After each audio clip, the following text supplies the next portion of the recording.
हो गया ना? यस सर, हो गया। ओके, ठीक है सर।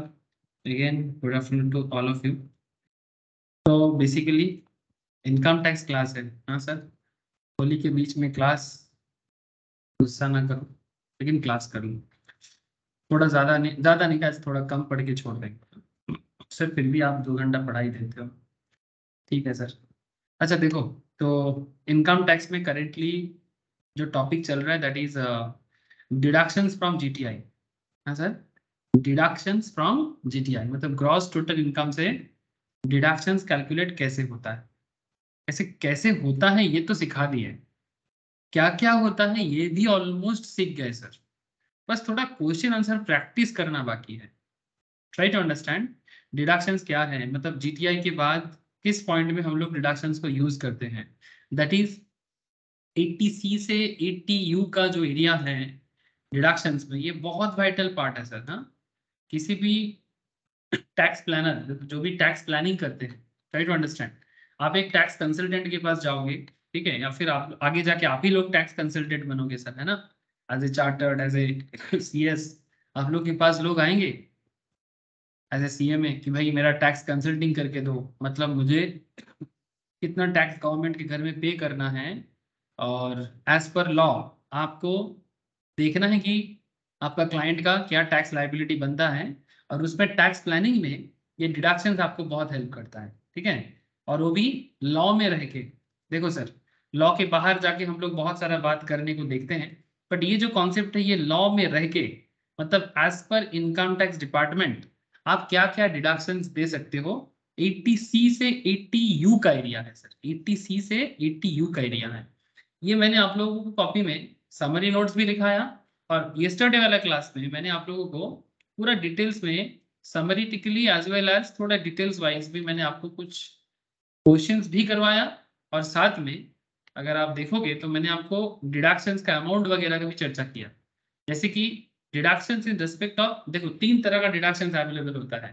मैं थोड़ा याद दिला देता हूँ, अगर आप लोग बाई चांस भूल चुके हो, ठीक है, ऐसे भूलना नहीं चाहिए, बट फिर भी त्योहार है, चल रहा है सर, फेस्टिवल चल रहा है, मे बी थोड़ा सा फॉरगेट, मतलब फॉरगेट कर सकते हो, बट थोड़ा याद दिला रहा हूँ।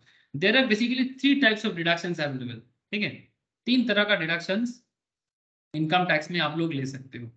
पहला, पेमेंट के तौर पे, जो सबसे ज्यादा भी है, जो सबसे ज्यादा एरिया कवर भी करते हैं। कहने का मतलब है कि अगर आप कुछ पे करते हो, सर्टेन पेमेंट्स, ठीक है, सर्टेन पेमेंट्स, बताता हूँ। जैसे कि अगर आप देखोगे कि फ्लो चार्ट, देखो एक बार, फ्लो चार्ट क्या है, एक इनकम टैक्स कैलकुलेट करने का ओवरऑल फ्लो चार्ट क्या है। सबसे पहले रेसिडेंशियल स्टेटस, जैसे आजकल बेसिक में बात कर रहा हूँ मैं, है ना, सैटरडे वाला क्लास में 5 हेड्स ऑफ इनकम को क्लासिफाई करना कि भाई मैंने कहाँ कहाँ से इनकम किया। थर्ड थिंग, कौन से हेड से कमाया, मतलब जो इनकम आपने किया, से फॉर एग्जाम्पल आपने सैलरी इनकम किया, आपने हाउस प्रॉपर्टी इनकम किया, आपने पीजीबीपी इनकम किया, आपने कैपिटल गेन इनकम किया, आपने अदर सोर्स इनकम किया। सर नॉर्मली क्या होता है, आप कोई दो, any two, any three, any four types of income आप कर सकते हो। ज्यादातर केस में देखा जाता है एट ए टाइम में आप सैलरी और पीजीबीपी नहीं देखते हो, मतलब एट ए टाइम में एक इंसान अपना प्रोफेशन भी संभालते हैं और जॉब भी करते हैं। ऐसा थोड़ा सा मुश्किल हो जाएगा ना सर। ठीक है, तो बाकी मोटा मोटी देखा जाता है कि एट ए टाइम एक इंसान का सैलरी इनकम भी है, हाउस प्रॉपर्टी है, मतलब आप जॉब भी करते हो, आपका एक घर भी है जिसको आप रेंट दे के कमाते भी हो, आपके पास कुछ लैंड है, बिल्डिंग है, ठीक है, आपके पास शेयर है, ठीक है, आप शेयर मार्केट में इन्वेस्ट करते हो फिर उसको सेल करते हो, आपके पास जमीन है, ज्वेलरीज वगैरह है, जायदाद है ना, बेसिकली कैपिटल एसेट्स जिसको बेच के बीच बीच में कमाते रहते हैं। ठीक है, सो कैपिटल गेन भी देखने को मिलता है। अदर सोर्स का भी तो बहुत सारा एरिया है, लॉटरी, है ना, सिंपल बात है, लॉटरी का टिकट काटते हो इनकम कर लेते हो, हॉर्स रेस में पैसा लगाते हो कमा लेते हो, या फिर केबीसी जीत के आते हो, दादागिरी जीत के आते हो। सो कहना क्या चाहता हूँ मैं सर, मैं कहना ये चाहता हूँ कि क्लासीफाई करने के बाद इंडिविजुअल कैलकुलेशंस करना पड़ता है, जिसको हम लोग 5 हेड्स भी कहते हैं। ठीक है, ईच एंड एवरी हेड सबसे ज्यादा टाइम टेकिंग एरिया होता है इनकम टैक्स में, वी ऑल नो दैट, हम सबको ये बात पता है, तो फिर क्यों बोल रहे हो, पता है तो फिर बात बोल के अपना गला क्यों दर्द करवाते हो सर, और हम लोगों का माथा को बार बार दर्द करवाते हो। सर वही तो काम है, खुद भी दर्द में रहो दूसरे को भी दर्द दो। अच्छा नहीं लगता सर कि मैं दर्द में रहूं और आपको दर्द ना दूं। सर आगे देखें, फिर उसके बाद ईच एंड एवरी हेड को जैसे कंप्यूट हो जाए फिर आता है क्लबिंग, जो मैंने रिसेंटली कवर किया। क्लबिंग, अमिताभ बच्चन, जया बच्चन, अभिषेक बच्चन, हाँ श्वेता बच्चन, नहीं श्वेता नहीं, हाँ श्वेता, अमिताभ बच्चन की बेटी, इनको लेके बातचीत किया। सर बच्चन फैमिली के क्यों गए, क्या बिगाड़ा था? सर कुछ नहीं बिगाड़ा था, ओनली फॉर एग्जाम्पल पर्पस मैंने क्लबिंग में बच्चन फैमिली को यूज करके आपको बताया था कि किस तरह से क्लबिंग ऑफ इनकम कैलकुलेट होता है और इनकम टैक्स डिपार्टमेंट क्या कहता है। फिर मैंने recently set of carry forward भी कवर किया कि कौन सी इनकम के साथ कौन सा लॉस को कवर किया जाता है, कैरी फॉरवर्ड किया जाता है, ये भी बहुत वाइटल कॉन्सेप्ट है। फिर आपको मिलता है जीटीआई और ग्रॉस टोटल इनकम। जैसे ही आप कैलकुलेट कर लेते हो ना सर, मैंने ऑलरेडी रिसेंटली टोटल इनकम का भी क्लास करवाया, वहां पर मैंने आपको बहुत सारे टोटल इनकम रिलेटेड क्वेश्चंस भी सॉल्व करवाया। जरूर गो थ्रू करना सर, क्योंकि उसमें इतना वैरायटीज है। फिर से मैं जीटीआई फिर से करूंगा, मतलब टोटल इनकम कैलकुलेशंस में फिर से करूंगा, ठीक है। लेकिन फिलहाल मैं थोड़ा डिडक्शंस पे फोकस किया। डिडक्शन से क्या होता है वही मैं बात करने जा रहा हूँ। ये डिडक्शन के बारे में income tax department chapter 6A में डिस्कस किया है। इनकम टैक्स चैप्टर 6A में डिडक्शंस के बारे में बोला है, और ये डिडक्शंस 80C से लेके 80U का सेक्शन कवर करता है। मतलब अगर मानो आप जीटीआई, आप किसी का होता है 15 लाख, 15 लाख का जीटीआई होता है। सो 15 लाख का जीटीआई होने के बाद अगर मतलब जो पर्टिकुलर क्लाइंट आपके पास आएगा, मतलब चार्टर्ड के पास, सीएमए के पास, सीएस के पास, टैक्स कंसल्टिंग के लिए, ठीक है, तो वो आके आपको बोला कि देखो भाई मेरा एनुअल इनकम है 15 लाख, जीटीआई हो रहा है, क्या मुझे कुछ डिडक्शंस मिल सकता है लॉ में रह के जीटीआई से? इंडिविजुअल डिडक्शंस भी दे सकते हो। इंडिविजुअल डिडक्शंस हेड वाइज होता है। जैसे सैलरी में एक स्टैंडर्ड डिडक्शंस मिलता है ना, 50,000 का, सेक्शन 16 सब सेक्शन 1A, है ना। जैसे हाउस प्रॉपर्टी में स्टैंडर्ड डिडक्शंस मिलता है 24 के तहत। तो this kind of deductions individual deductions है। लेकिन मैं अभी आपको इंडिविजुअल डिडक्शंस में बात नहीं कर रहा हूँ, इंडिविजुअल हेड का डिडक्शंस का बात नहीं कर रहा हूँ सर, मैं ओवरऑल डिडक्शंस का बात कर रहा हूँ। इनकम टैक्स हमें बहुत सारा मौका देता है टैक्स को कम करने का, टैक्स लायबिलिटी को कम करने का ढेर सारा हमारे सामने मौका रखता है लॉ में रह के। अब ये क्यों करता है सर? ये बेसिकली पब्लिक वेलफेयर के लिए, पब्लिक की तरफ थोड़ा देखना, ठीक है। पब्लिक को एकदम पीसना नहीं है, पीसना समझते हो ना, इतना दबाव नहीं क्रिएट करने की पब्लिक टैक्स देने से अपने आप को हमेशा चोरी के राहत देख लेंगे, टैक्स चोरी करना है। फिर भी टैक्स में चोरी होता है, इवेशन ऑफ टैक्स, पकड़ पकड़ में आ जाए तो 78% ले लेगा आपसे। टैक्स इवेशन बहुत बड़ा गलती है, बट ठीक है, वो सब तो आप आगे आगे आपको और बताएंगे, ठीक है। बेसिक्स में मैंने रिसेंटली चर्चा किया इवेशन के बारे में। तो डिडक्शंस ऑफ जीटीआई चैप्टर 6 से 80C से 80U का जो एरिया है, इसको माइनस करने के बाद आपको टोटल इनकम मिलता है। सर वो तो समझ गए, लेकिन अभी आपने 80C और 80U में क्या बात कर रहे थे? सर मैं आपको अभी ये बता रहा था कि there are basically 3 types of deductions available. Certain payment के ऊपर डिडक्शंस, जो मैं ऑलरेडी डिटेल्स में बोल के रखा, आपको फिर से याद दिला रहा हूँ। 80C, ठीक है, बहुत डिटेल्स चर्चा हुआ इसके बारे में, मैं फिर से चर्चा नहीं करूंगा। 80C, 80CCC, 80CCD, okay, 80D, ठीक है, 80D, इसके साथ साथ 80E, 80DD, 80DDB। देखो सर आपको मैं बस एक बार दिखा रहा हूँ, हाँ बस मैं आपको दिखा रहा हूँ। 80DDB इस तरह का सेक्शन है, 80E, 80EE, 80EA, 80EB, 80G, इसके ऊपर क्वेश्चंस भी करवाया, 80GGB, 80GGC, 80GGC। अब यहाँ पर जो मेन मेन सेक्शंस मैंने कवर किया, ये सब सर्टेन पेमेंट के बेसिस में था। आपकी कॉपी में लिखा हुआ है, आई नो दैट, ठीक है, काफी अच्छे से फ्लो चार्ट बना के लिखा हुआ है।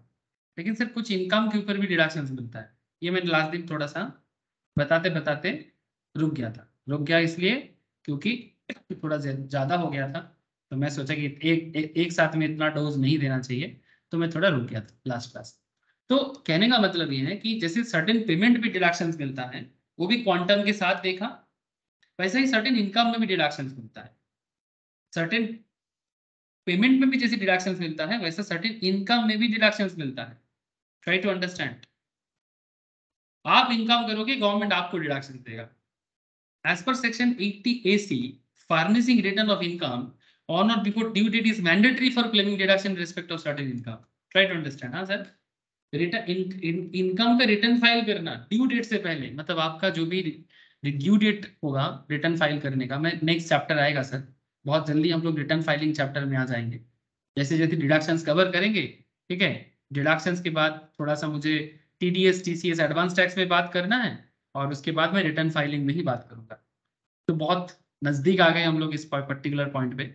तो इनकम टैक्स रिटर्न फाइल करने का अलग अलग पर्सन का, पर्सन मतलब इनकम टैक्स में जब मैं पर्सन बोलूं तो आप इंग्लिश वाला पर्सन को ना देखें। हाँ, इंग्लिश में पर्सन का मतलब होता है किसी इंडिविजुअल व्यक्ति, हाँ, व्यक्ति विशेष को हम लोग पर्सन कहते हैं इंग्लिश में, ठीक है।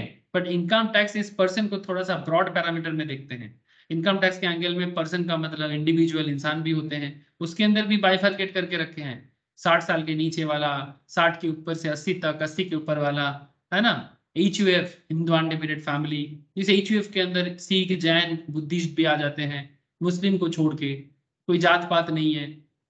इस्लाम का जो लॉ है उसके तहत उनको ये स्पेशल पॉइंट में रखा नहीं जाता। देयर आर सर्टेन लॉ, ठीक है। उसके साथ एक कंपनी है, पार्टनरशिप है, हाँ, आपका आर्टिफिशियल जुरिडिकल पर्सन है, सबका अलग अलग होता है। BOI।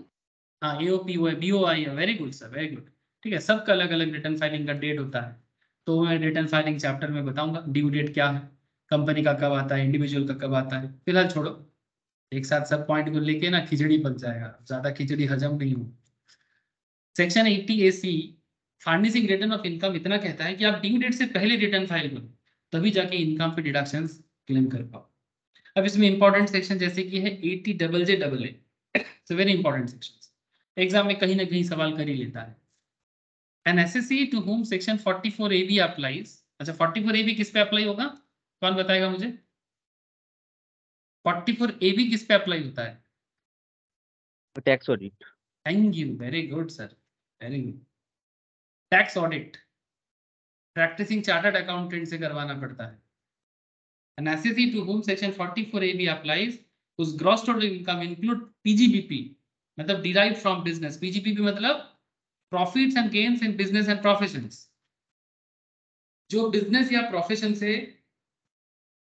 कमाते हैं। अच्छा देखो, बिजनेस से टर्नओवर होता है, प्रोफेशन से ग्रॉस रिसीप्ट होता है, ठीक है। जैसे आप लोग जब आगे आगे चार्टर्ड फार्म में काम करोगे या फिर अपना खुद का फार्म होगा, काम क्यों करोगे, काम करोगे तो जॉब हो जाएगा। तो मैं बात करना चाहता कि आप चार्टर्ड फार्म बना रहे हो, आप CS फार्म बना रहे हो, ठीक है, आप CMA फार्म बना रहे हो, तो आप जब फार्म बनाओगे तो आप भी प्रोफेशन कैटेगरी में आ जाओगे।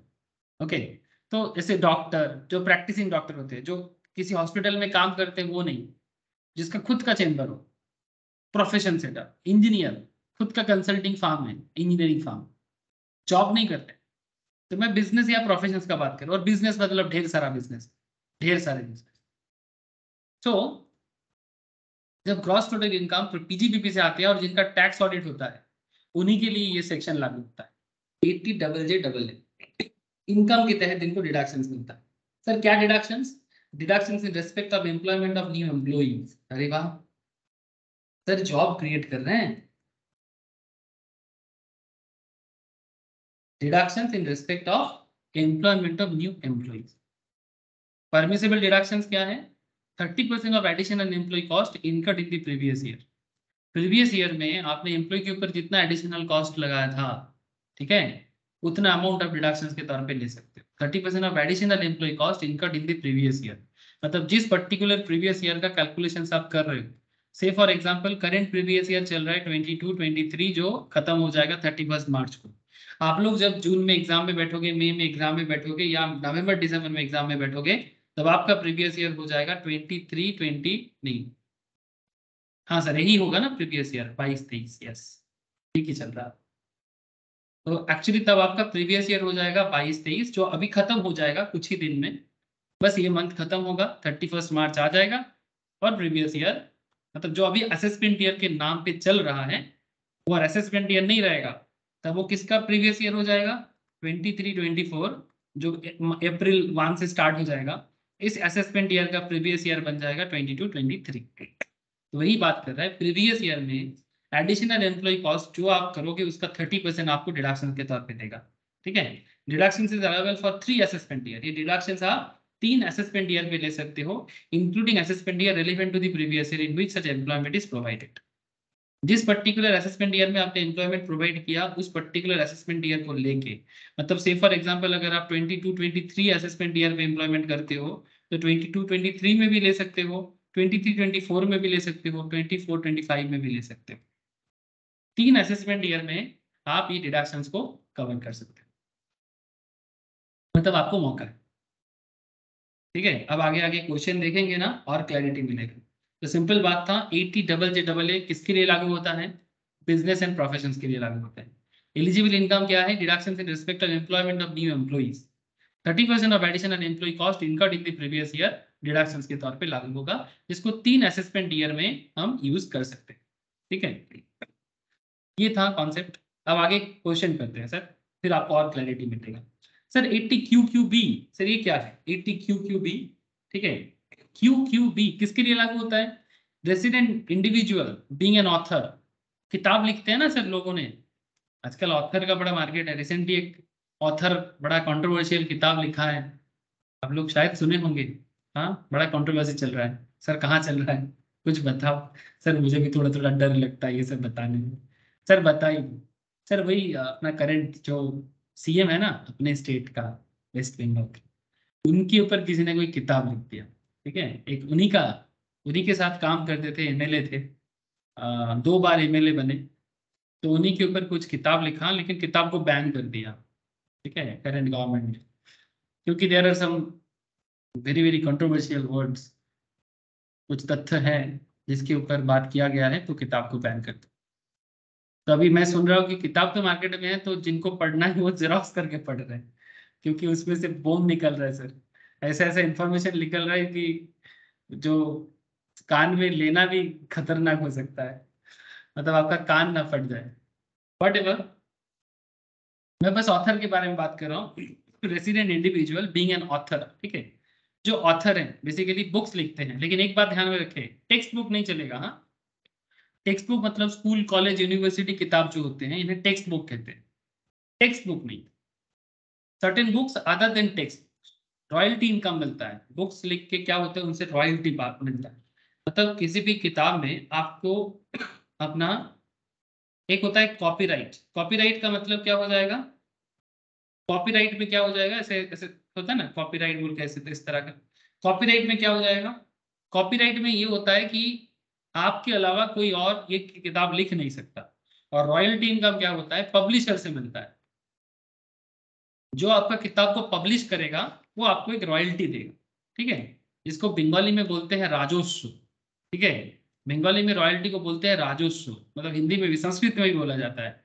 मतलब आपका कोई एसेट है जिसके ऊपर आपको एक सर्टेन अमाउंट, लमसम में भी होता है या फिर रेवेन्यू टाइप में भी होता है, कि जितना किताब सेल होगा उसके ऊपर दिया जाएगा।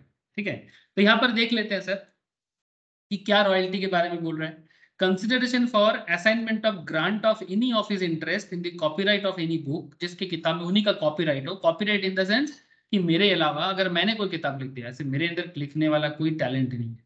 ठीक है, मैं लिख नहीं सकता, मैं सिर्फ बोल सकता हूँ। ठीक है, तो अगर मानो बाई चांस कभी ऐसा हुआ मैं ये किताब लिख लिया, तो अगर मेरे को उस पर्टिकुलर किताब से कोई ग्रांट मिला, any of his interest in the copyright of any book being an work of literary, artistic, scientific nature का, और रॉयल्टी और copyright fee received as lump sum और अदरवाइज। मैं आपको बोल रहा था कि किसी किताब को लिख के आपको लमसम में भी मिल सकता है या अदरवाइज में भी मिल सकता है। Otherwise in the sense part by part, जैसे जैसे सेल बढ़ेगा पर सेल में कमीशन की तरह। ठीक है, कि जितना एनुअल सेल होगा उसके ऊपर एक अमाउंट आपको दिया जाएगा। और एक होता है लमसम में पूरा का पूरा बिक देना, पूरा का पूरा बेच देना। ठीक है, ऐसा भी एक होता है। जैसे एग्जाम्पल के तौर पे आपको एक फेमस ऑथर के बारे में बताता हूँ, आप लोगों का बड़ा फेवरेट होगा। ऐसे मैंने इनका अभी कोई भी किताब पढ़ा नहीं और मूवी भी नहीं देखा, बट मैं ऑथर के बारे में मैं एक चीज पढ़ा हूँ। ठीक है, सुने हो सर इनके बारे में, J.K. रॉलिंग? हाँ सर, बोलो कौन सा किताब लिखा है, बोलो। J.K. रॉलिंग कौन सा किताब लिखा है? हैरी पॉटर, हाँ नाम तो सुना ही होगा, हैरी पॉटर बहुत लंबा सीरीज है। लेकिन एक इंटरेस्टिंग फैक्ट है, हैरी पॉटर मतलब जेके रावलिंग ने जब किताब लिखने के बाद इनको बहुत बहुत मेहनत करना पड़ा। इतना इजी नहीं हुआ, इनका किताब छपने वाला पब्लिशर ही नहीं मिल रहा था, मतलब सारे के सारे इनका मतलब बुक्स को डिक्लाइन किया था। ऐसे आसानी से नहीं बन जाते हैं सर बड़े बड़े ऑथर। हाँ आज 57 के हैं, बट एक जमाने में बड़ा मुश्किल रहा है इनका।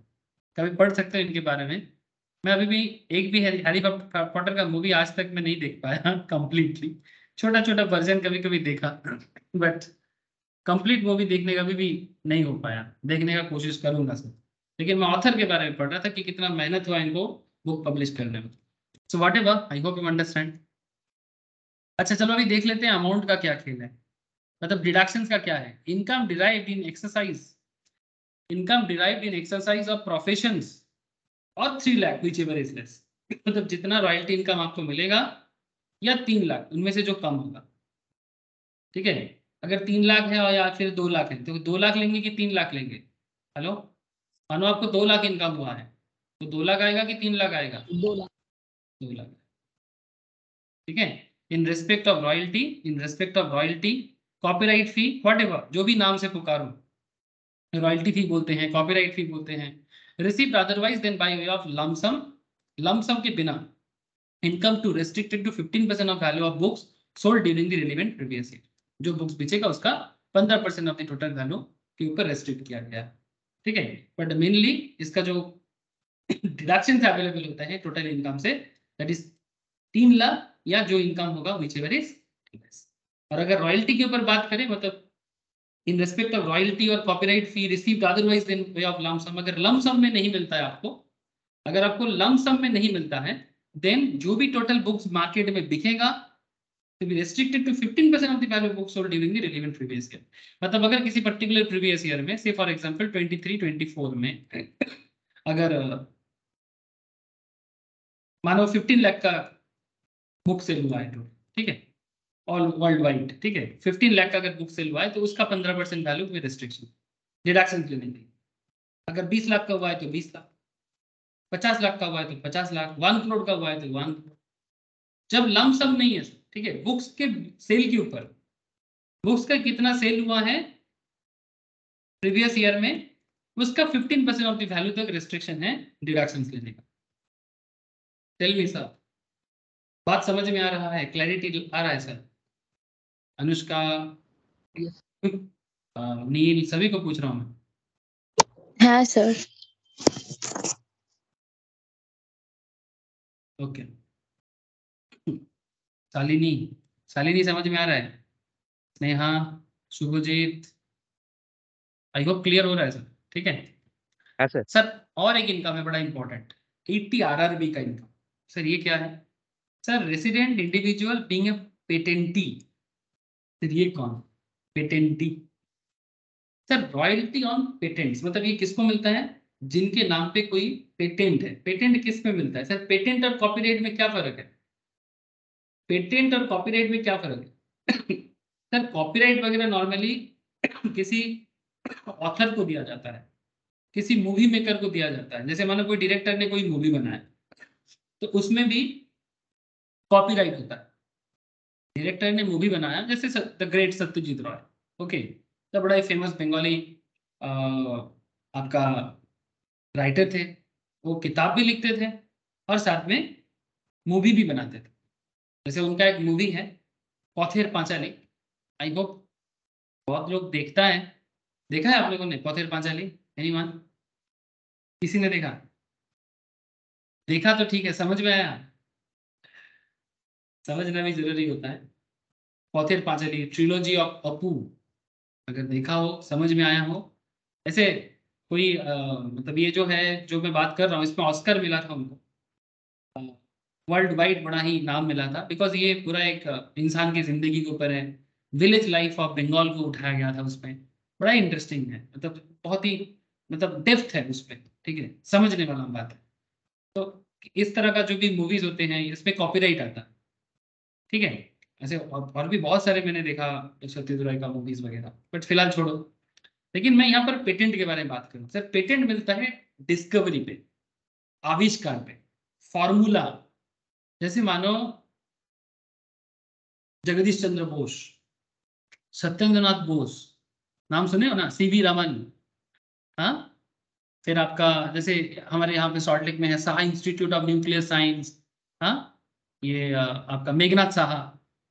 तो ये द ग्रेट साइंटिस्ट। फिर आपका डॉक्टर एपीजे अब्दुल कलाम, हाँ सर। फिर उनके गुरुजी विक्रम साराभाई, और भी है, नाम खत्म नहीं होगा। भारत में साइंटिस्ट का नाम खत्म नहीं हो सकता। जैसे जगदीश चंद्र बोस ने जो भी बनाया। अच्छा सर, थोड़ा बड़ा ज्यादा नहीं हो जा रहा है? ठीक है, चलो सिंपल बात करते हैं। मानो एक simple formula, Pepsi Coca Cola का फॉर्मूला। अब पेप्सी कोक अपना फॉर्मूला पे पेटेंट करके रखा है, ठीक है। अभी ज्यादा नहीं किया, सिंपल पेप्सी कोक का जो सोडियम कार्बोनेट का जो सिंपल ड्रिंकिंग कॉन्सेप्ट है, ठीक है, जिसको खाने से हम लोग डकार लेते हैं, पिज्जा बर्गर खा लेते हैं, उसके बाद ऐसा लगता है कि अरे बाप रे बाप, सांस नहीं लिया जा रहा है, फिर कोल्ड ड्रिंक्स हाथ में ले लिए। ऐसे आजकल ये फैशन हो चुका है, बट इसके पीछे का डिस्कवरी होगा पेप्सी कोक का। अमेरिका में वो लोग बहुत ज्यादा पिज्जा बर्गर खाते हैं, ये सब चाल डाल ये सब उतना नहीं खाते हैं लोग, ये लोग ज्यादा बर्गर खाते हैं, हर चीज में पाव रोटी, जिधर देखो पाव रोटी। पाव रोटी हजम करने में दिक्कत है तो कोल्ड ड्रिंक्स पी पी के हजम करा लिया, डजेंट मैटर, छोड़ो। तो कहना मैं चाहता हूँ कि ये जो फॉर्मूला इनोवेट हुआ है, इस फॉर्मूला में पेटेंट करके रखते हैं और उस पेटेंट में रॉयल्टी मिलता है। अच्छा, पेप्सी कोक तो बिजनेस करता है, तो अगर मानो पेप्सी कोक ने ये फॉर्मूला किसी से खरीदा है, मतलब फ्रॉम समवन, पेप्सी के या कोको कोला ने फॉर्मूला को बाई किया से फॉर एग्जाम्पल, तो फिर उनको रॉयल्टी मिलता है। मानो कि आपको कोई मोबाइल बनाने का कोई पर्टिकुलर स्किल्स है और आपका वो स्किल किसी ने बाई कर लिया, तो आपको जो पेमेंट करेगा ना, उसको पेटेंट, उसको रॉयल्टी बोलेगा, पेटेंट पे रॉयल्टी। डिस्कवरी में मिलता है किसी पर्टिकुलर चीज को इनोवेट करने से, आविष्कार करने से। आई होप यू अंडरस्टैंड, ठीक है। आविष्कार करो और बेच दो। जैसे ये ज्यादा चलता है फार्मास्यूटिकल इंडस्ट्रीज में। फार्मेसी है ना सर, फार्मेसी, फार्मेसी में आप कोई भी पर्टिकुलर चीजें डिस्कवर करो, फिर वो पर्टिकुलर चीज को किसी पर्टिकुलर बड़ी कंपनी को सेल करो, ठीक है, तो कंपनी आपको पेटेंट देगा, रॉयल्टी देगा, मतलब पेटेंट करा के रॉयल्टी देगा।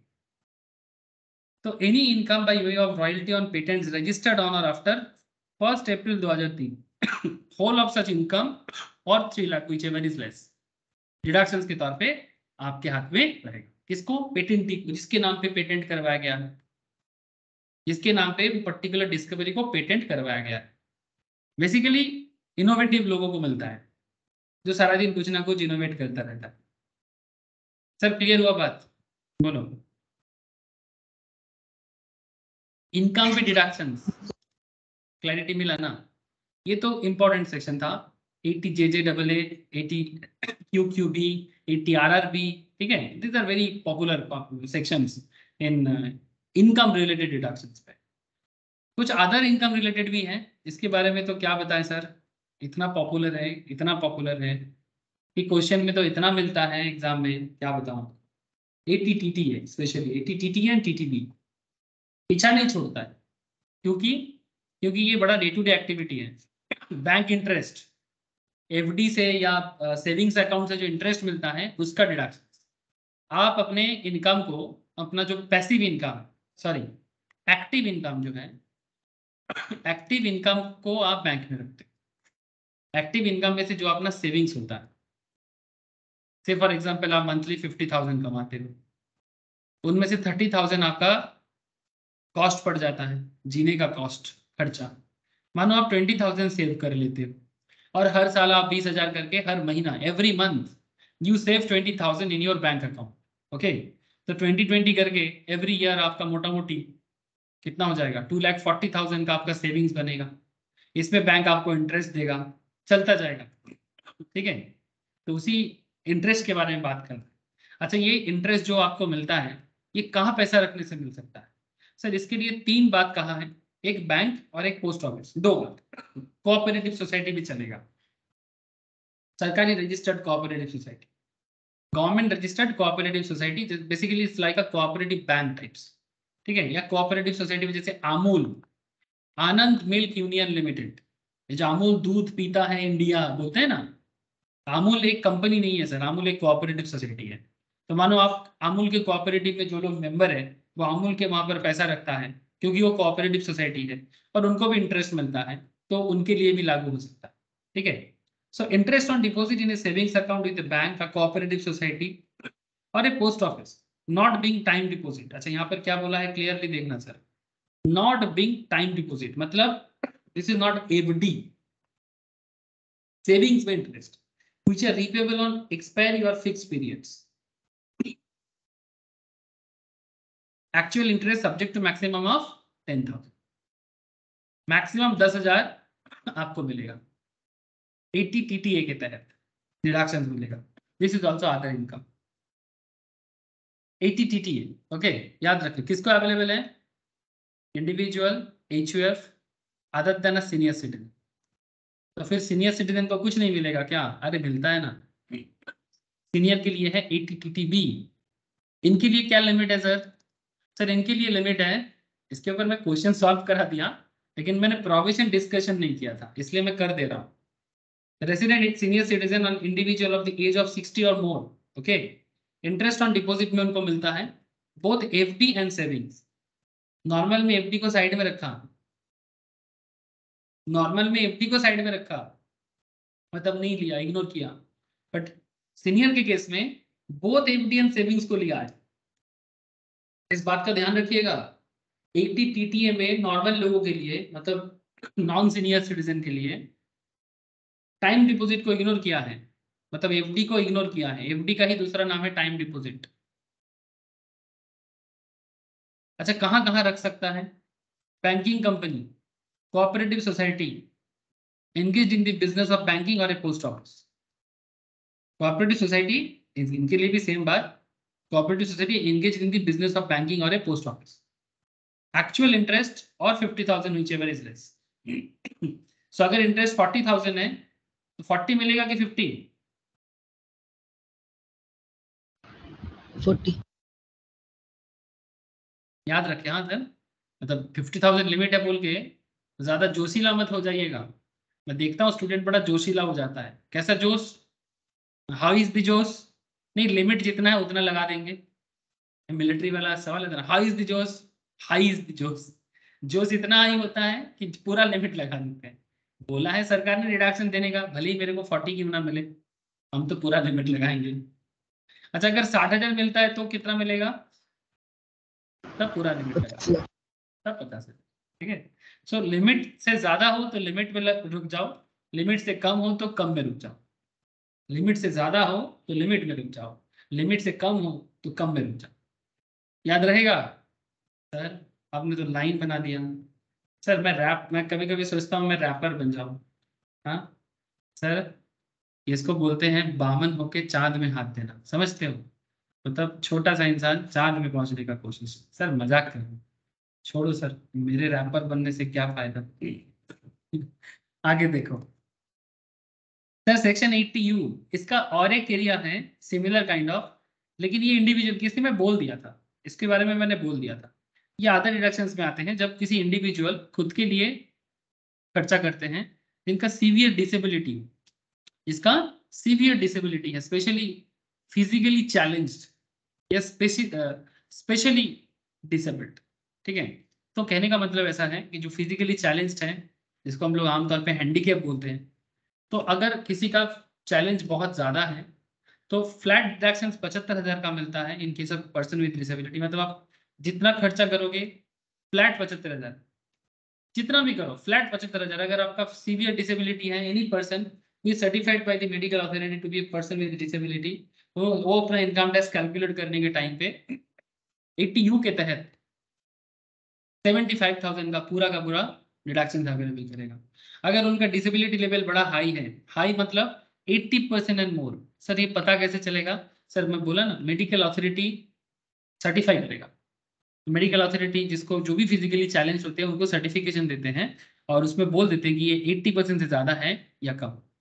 जैसे आंखों का प्रॉब्लम है, हाथ में प्रॉब्लम, बॉडी में प्रॉब्लम, लेग में प्रॉब्लम, शरीर में कहीं पर भी प्रॉब्लम जो 80% सीवियर है, डिसेबिलिटी है कि 80% से कम है। अगर 80% से कम है तो 75,000 का आपको डिडक्शन अवेलेबल होगा और अगर 80% से ज्यादा है तो 1,25,000, ठीक है। 75 का डबल, 30 नहीं, डबल नहीं 1,25,000, डबल नहीं, ठीक है। 1,25,000 का आपको डिडक्शन मिलेगा। ये हुआ आपका ओवरऑल डिडक्शन रिलेटेड लिमिट और कैलकुलेशंस का बेसिक समझ। अलॉन्ग विथ क्या लिमिट है नहीं है ये सब बता दिया मैं, ठीक है सर। सर ये तो आप बता दिए, अब क्या करवाना है सर? अभी हम लोग चलेंगे क्वेश्चन करने। हाँ चलो तुमको लेकर चले कहाँ, क्वेश्चन करो। सुना है गाना, सुना है, चलो तुमको लेकर चले। लेकिन हम लोग कहाँ चलेंगे सर? तारों के साइड में।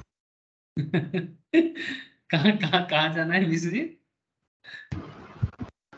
तारों के शहर में। तारों के शहर, बट हम लोग जाएंगे प्रोविजंस के शहर।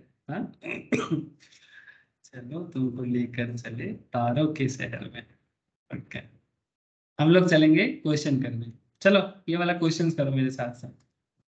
क्वेश्चन आपके सामने है, बस करना बाकी। अब होगा हंगामा। हाँ हंगामा हंगामा हो जाएगा। मिस्टर राजमोहन, अरे बाबा क्या नाम है, राजा भी मोहन भी। मोहन मतलब कृष्ण। हाँ? कृष्ण भगवान का दूसरा नाम है मोहन। मोहन के साथ राजा भी, कृष्ण राजा भी है, तो राजमोहन कृष्ण भगवान का ही नाम है। सर हम लोग लिटरेचर क्लास कर रहे हैं क्या? हम लोग कभी कभी लगता है आप ऐसा शुरू कर देते हो, ऐसा लगता है कि कोई बंगाली या इंग्लिश इंग्लिश लिटरेचर तो नहीं पढ़ा, बंगाली लिटरेचर।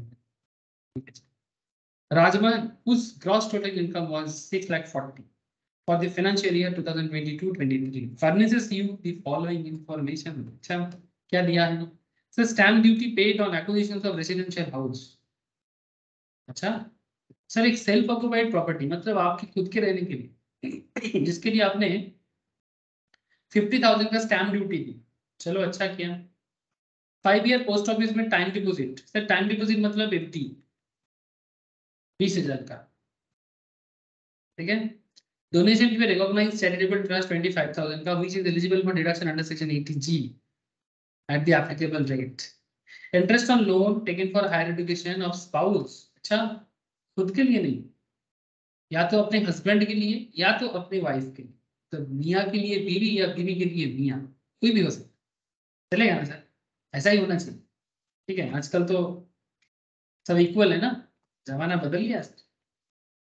ऐसे तो जमाना सभी हमेशा एक ही था, बीच में थोड़ा मर्दाना वाला बात आ गया। मर्द को लगता है कि हम बाहर जाके कमा के लाते हैं तो हम बड़ा काम करते हैं। अब जो औरत लोग जो घर का काम करते हैं उसका क्या? मानसी चिल्लर को जानते हैं आप? मिस यूनिवर्स या मिस वर्ल्ड कुछ तो एक होंगे, 2019 मोस्ट प्रॉब्लम। उनको पूछा गया था मिस यूनिवर्स के ब्यूटी कॉन्टेस्ट के क्वेश्चंस में कि उनके हिसाब से सबसे ज्यादा सैलरी किसको होना चाहिए, तो उनका जवाब था स्ट्रेट फॉरवर्ड, माँ को होना चाहिए। तो मानसी चिल्लर का इस जवाब के बाद, क्योंकि मिस यूनिवर्स कंपटीशन में कहा है, तो पूरा इकोनॉमिस्ट वर्ल्ड में इस बारे में US से लेके यूरोप से लेके पूरा एकदम चहल पहल मच गया। क्यों? कि एक माँ का सैलरी कितना होना चाहिए।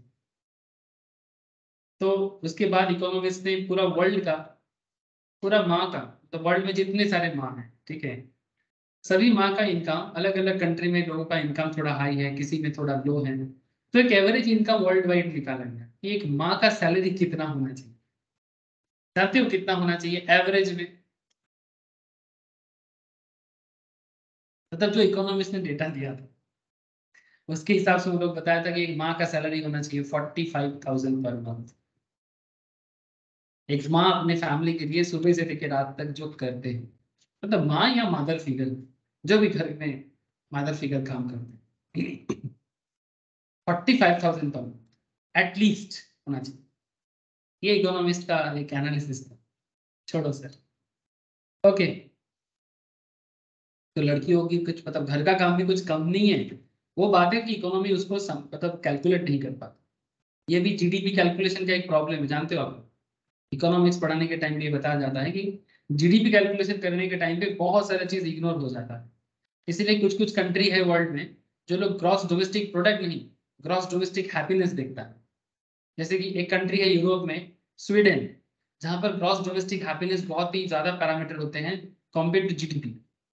ठीक है, फिर आपका भूटान, हमारे करीबी पड़ोसी, वो भी ग्रॉस डोमेस्टिक हैप्पीनेस पे बड़ा अच्छा रैंक करता है। हैप्पीनेस कितना है, इनकम छोड़ो छोड़ो सर, क्वेश्चन करो, बताओ। Compute the total income of mister Rajmohan for the assessment year 23-24 assuming that he has not opted for section 115 BSc। ये नॉर्मली कॉमन होता है क्वेश्चन में, क्या करे या ना करे, कैसे मुश्किल है, क्वेश्चन हो पाएगा? अगर कोई तो बताए ये क्वेश्चन कैसे होगा भाई। हाँ, कैसे कहूँ,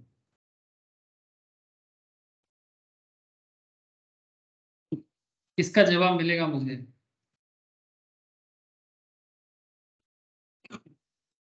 कोई तो बता दो। इजी है सर, छोटा क्वेश्चन है, बहुत बड़ा कुछ नहीं है। ट्राई करके मुझे बता रहे हो सर? आप लोग ट्राई कर रहे हैं कि नहीं कर रहे हैं? Yes sir. सर एक बार क्वेश्चन दिखाइए। क्वेश्चन दिखाए, ओके चलो देख लो कहाँ से बन रहा क्वेश्चन। ये है क्वेश्चन।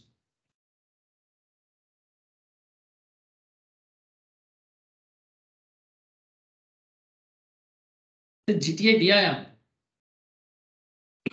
आपको बस इतना बताना है कि उनका टोटल इनकम क्या होगा डिडक्शन देने के बाद। तो मेनली यहाँ पर deduction is the main part.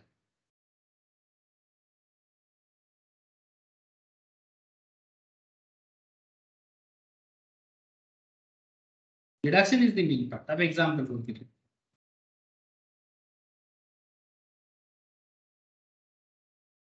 बोलो। तो सबसे पहले ना हेडिंग करना चाहिए आप।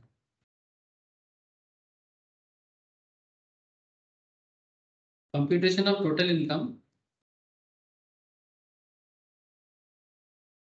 ऑफ मिस्टर राजमोहन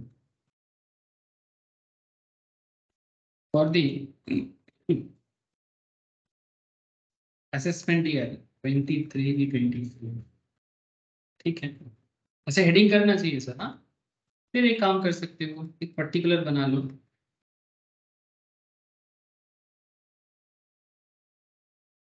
एक पर्टिकुलर बना लो और अमाउंट का 2 कॉलम भी चलेगा, 3 भी चलेगा, मैं 2 कर ले रहा हूँ।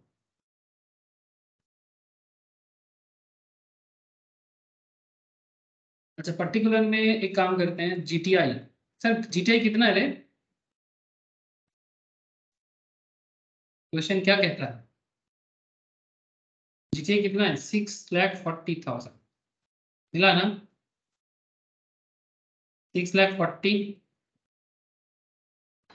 सर आंसर कितना? 5,47,500। रुक जाओ थोड़ा, हम काफी पीछे भाग रहे हैं। आ रहे हैं सर, मोस्ट प्रोबेबली ऐसा ही कुछ होगा। 6,40,000 का तुम्हारा ग्रॉस टोटल इनकम। सर यहाँ से हमें देना है डिडक्शंस, और किसी ने किया? आई थिंक विश्वजीत का आंसर सही है, बट 2 मिनट में देख लेते हैं। डिडक्शंस अंडर प्रेजेंटेशन देख ले विश्वजीत, प्रेजेंटेशन सही होना चाहिए। एग्जाम में स्पेशली सब्जेक्टिव हो, सर रफ में किए। रफ में किए तो प्रेजेंटेशन वाइज कर लो, प्रेजेंटेशन वाइज कर लो, क्योंकि एग्जाम में तुमको सब्जेक्टिव देना है।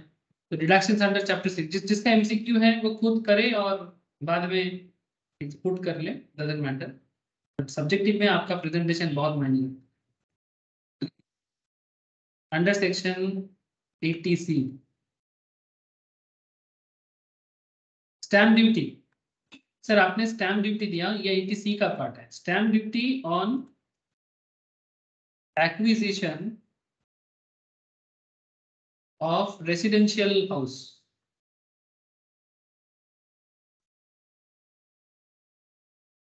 Stamp duty on acquisition of residential house आपने 50,000 का पे किया,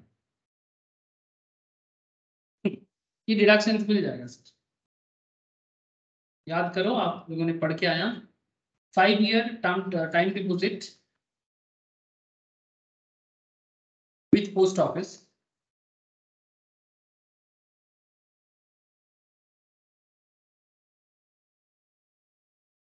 सर 20,000 का दिया है, ये भी 80C में डिडक्शंस के तहत मिल जाता है सर।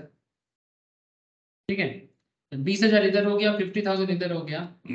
इसके बाद क्या है, इसके बाद क्या है, देखो स्टैम्प ड्यूटी सेल्फ ऑक्युपाइड 50,000 का और 5 year post office deposit 20,000। Sir interest on loan for higher education. ये दोनों 80C का पार्ट था, है ना, ये दोनों 80C का पार्ट था। अच्छा, डोनेशन जो है 80G बोल के रखा है। हायर एजुकेशन लोन ये 80 क्या होगा, सेक्शन क्या है, हायर एजुकेशन का सेक्शन क्या है, 80E। Thank you, very good sir. Higher education का सेक्शन है 80E। ओके, तो 80E के तहत तो आपको एक हेडिंग करना चाहिए under section 80E। Okay, under section 80E। 80E के तहत क्या हुआ है, अच्छा ये 50 और 20 मिलकर कितना हो गया 70। यहाँ पर लिख दो interest on loan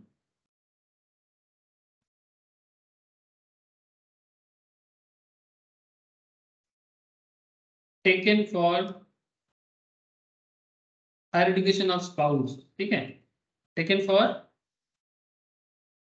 higher education of spouse, higher edu of spouse.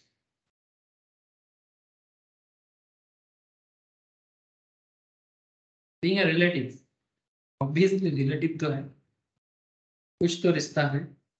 ये रिश्ता क्या कहलाता है, हाँ, ये रिश्ता क्या कहलाता है, कितना 10,000 का है क्या इंटरेस्ट ऑन लोन।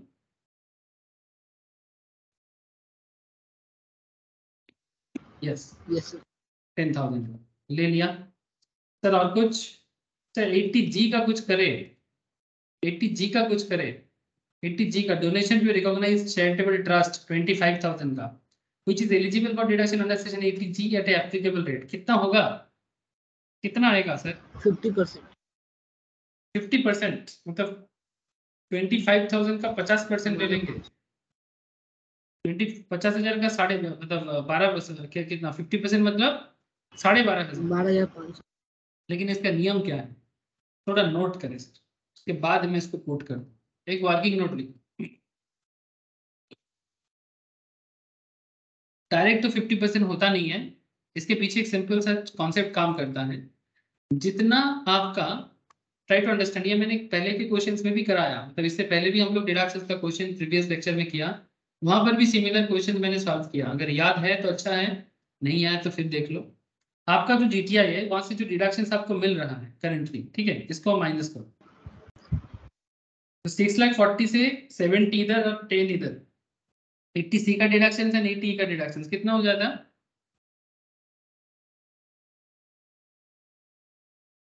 जितना आपको मिल रहा है ना सर 6,40,000 आपका टोटल जीटीआई है। यहाँ से डिडक्शंस करेंटली कितना अवेलेबल हो रहा है 80,000। 6,40,000 से 80,000 को माइनस करो, कितना होगा 5,60,000, है ना। 5,60,000 का 10% करो तो आपका होता है 56,000। ओके, और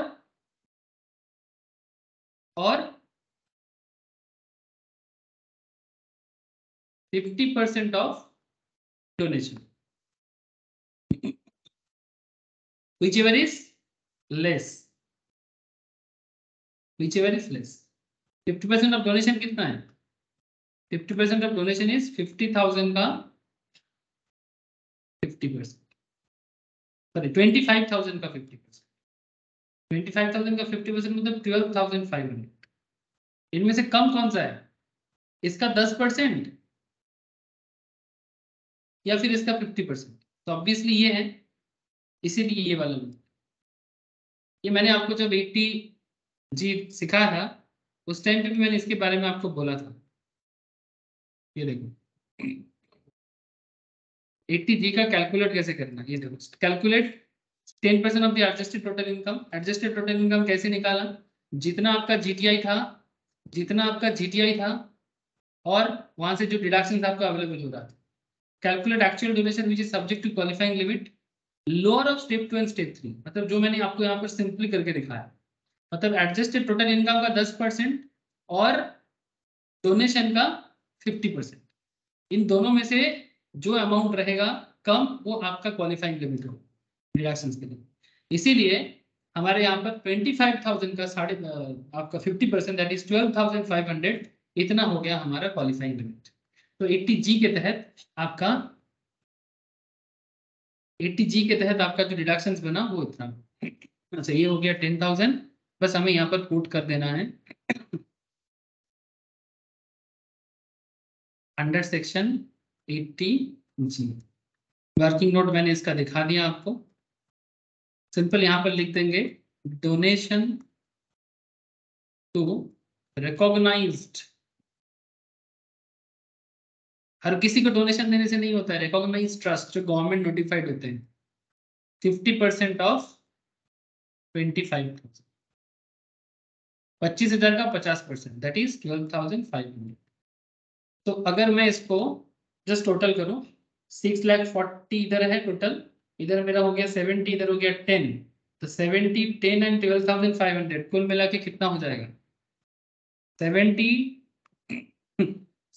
80C के तहत 80E के तहत 10 एंड 80G के तहत 12,500। सो कुल मिला के मेरा बनता है 92,500।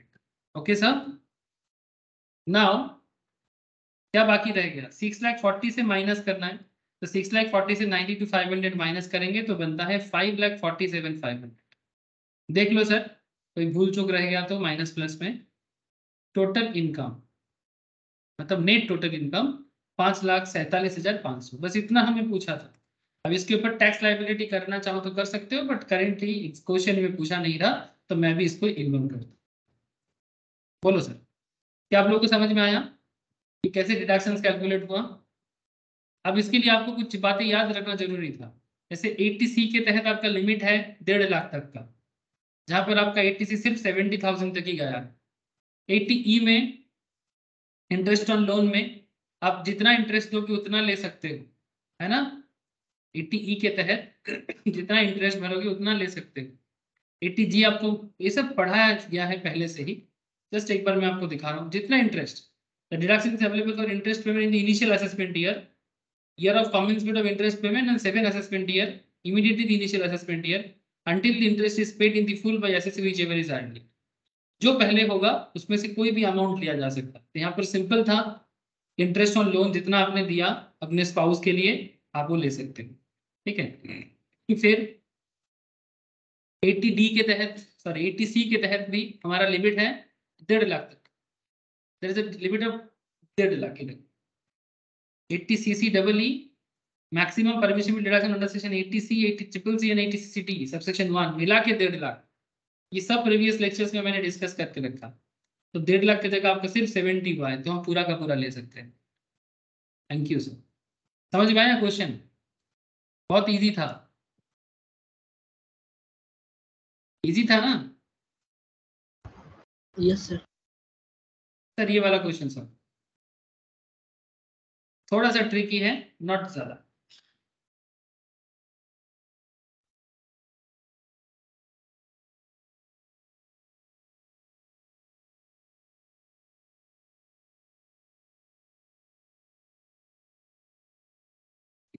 मैं एक बार रीड करता हूं आपके साथ, आप भी मेरे साथ साथ थोड़ा रीड करो।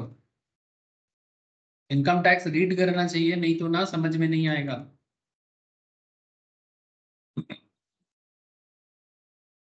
क्वेश्चन क्या पूछता है आपको? They ask you compute the eligible deduction under chapter 6 से for the assessment year 23-24 of miss Roma, miss Roma, okay, Roma या Roma, Roma, okay, age 40 years, who has gross total income of 15 lakh। इनका इनकम है 15 लाख का, 15 लाख का इनकम है असेसमेंट ईयर 23-24 में, and provides the following info about her investment and payment during previous year 22-23। Sir का नीचे कर रहे हैं देखो,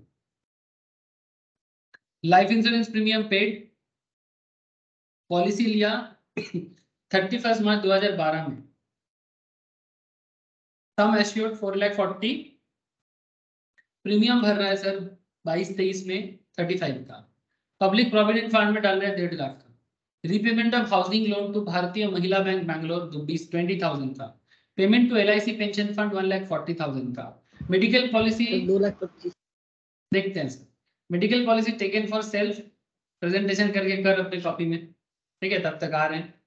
mediclaim policy taken for self, wife and dependent children, premium paid by cheque 30,000 and medical insurance premium paid by cheque for parents 52,000, senior citizen, ठीक है। Parent जो है वो सीनियर सिटीजन, ध्यान रखिएगा, एक छोटा सा लैंग्वेज चेंज कर देता है पूरा खेल को। सीनियर की जगह अगर ये सिंपल होता तो बात शायद बदल जाता, इसीलिए छोटा छोटा बात है ना, से कहना ना छोटी छोटी रातें लंबी हो जाती है, तो यहाँ पर भी छोटी छोटी बातें इंपॉर्टेंट हो जाती है, समझ रहे हैं सर, छोटी छोटी बातें इंपॉर्टेंट हो जाती हैं तो ख्याल रखना पड़ता है। सर क्या बात है, आज हर बात पे गाने का लाइन निकल रहा है, कोई बात नहीं है, कभी कभी ऐसा होता है। বোঝা যাচ্ছে তো? अनुष्का, शालिनी, स्नेहा, बोलो सर। हाँ सर। हाँ sir.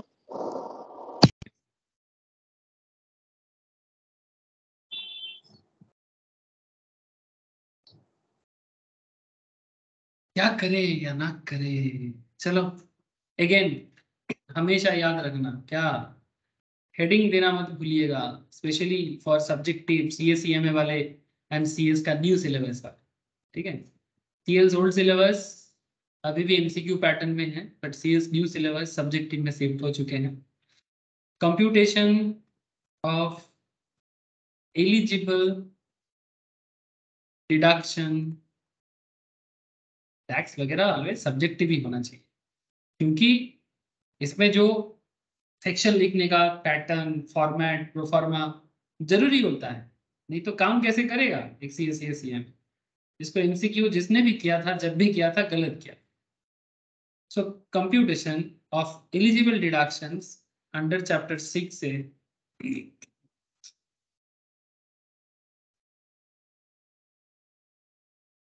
Of miss Roma,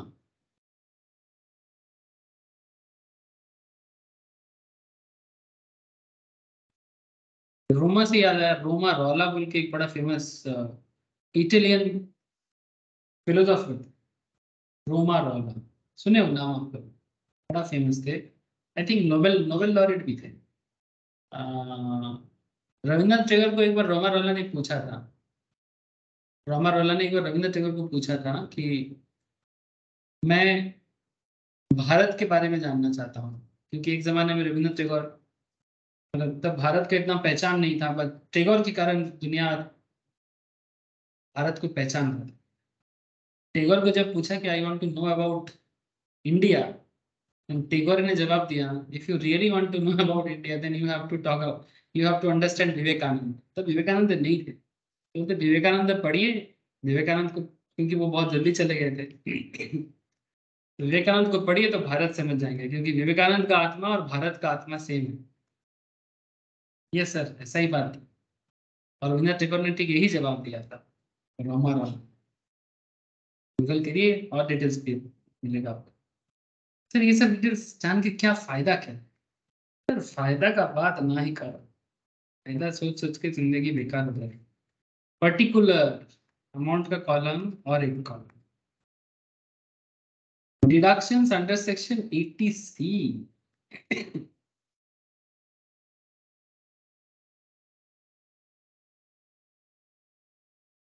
LIC premium paid.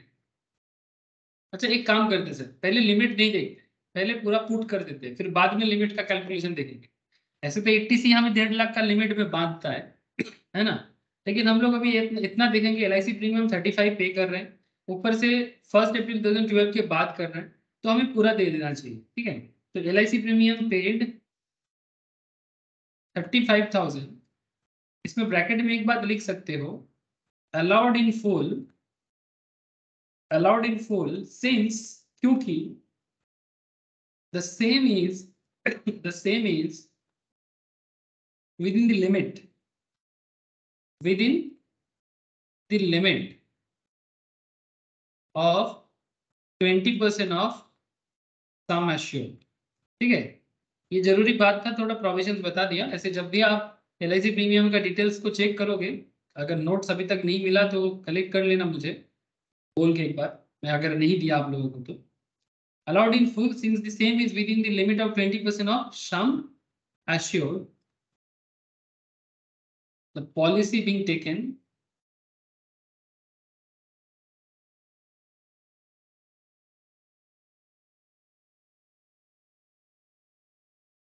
अच्छा, पॉलिसी कब लिया गया रे?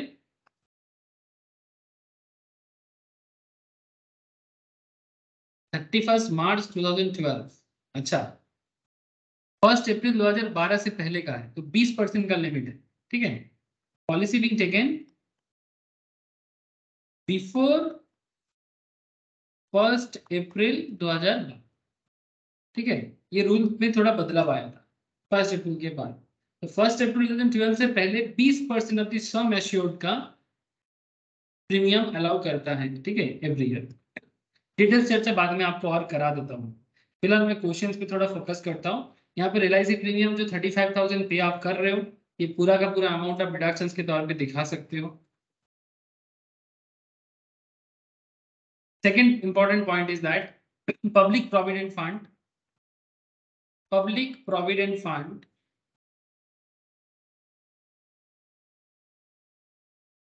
पब्लिक प्रोविडेंट फंड में कितना पैसा लगाते हैं हम लोग? 1.5 लाख का पैसा लगा रहे हैं। ठीक है सर, ये तो अकेला ही 1.5 लाख ले लिया। अच्छा ठीक है, पुट करते हैं, फिर देखते हैं। 1.5 लाख प्रोविडेंट फंड में चला गया। अच्छा, रीपेमेंट ऑफ हाउसिंग लोन, ये भी तो आता है। अब ये सब भूलना नहीं चाहिए कि क्या आता है, ये भूल जाओगे तो दिक्कत है। इसीलिए मैंने लगातार 2 दिन इंक्लूडिंग टुडे मैं सिर्फ प्रोविजंस पे बात किया, मतलब क्या आता है और क्या नहीं, ये नहीं भूलना है। रीपेमेंट ऑफ हाउसिंग लोन तो भारतीय महिला बैंक बैंगलोर,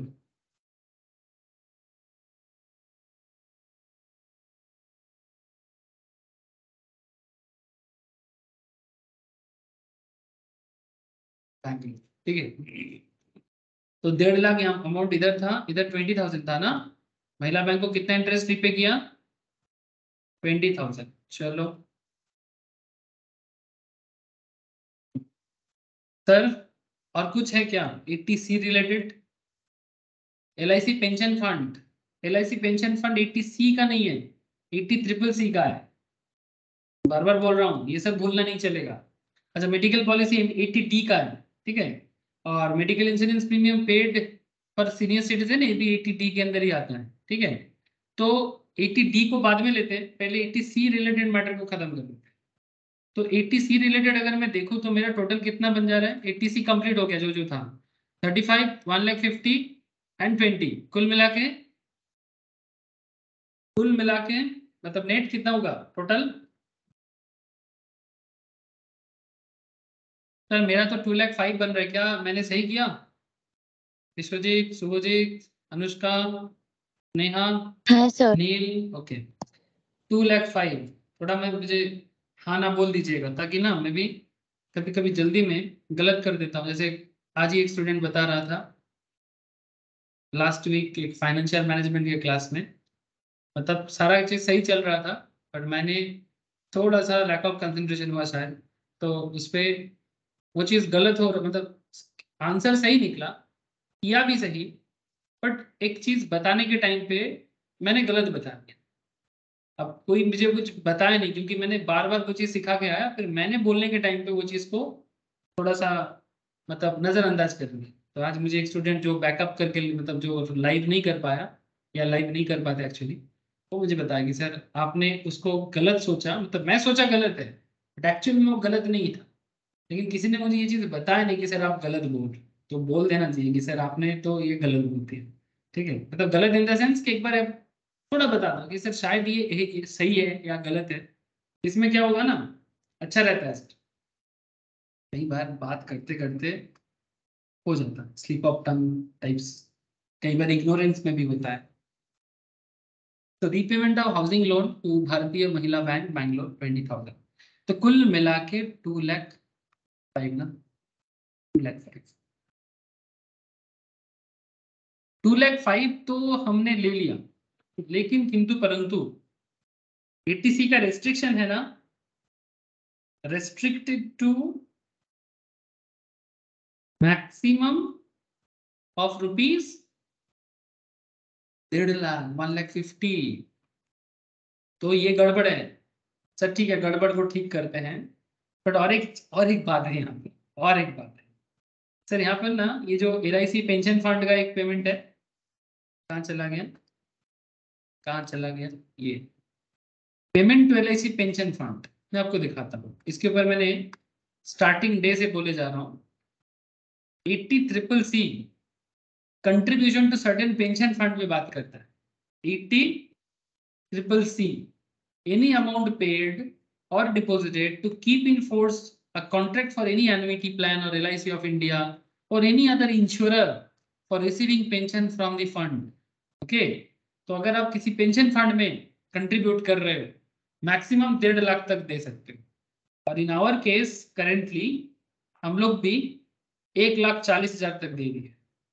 बहुत अच्छा किए है ना, कंट्रीब्यूट किए, बहुत अच्छा किए, मजा लो। लेकिन किंतु परंतु यहाँ पर एक खेल आपको खेलना होगा, मतलब देखना होगा। Deduction under section 80CCC for payment towards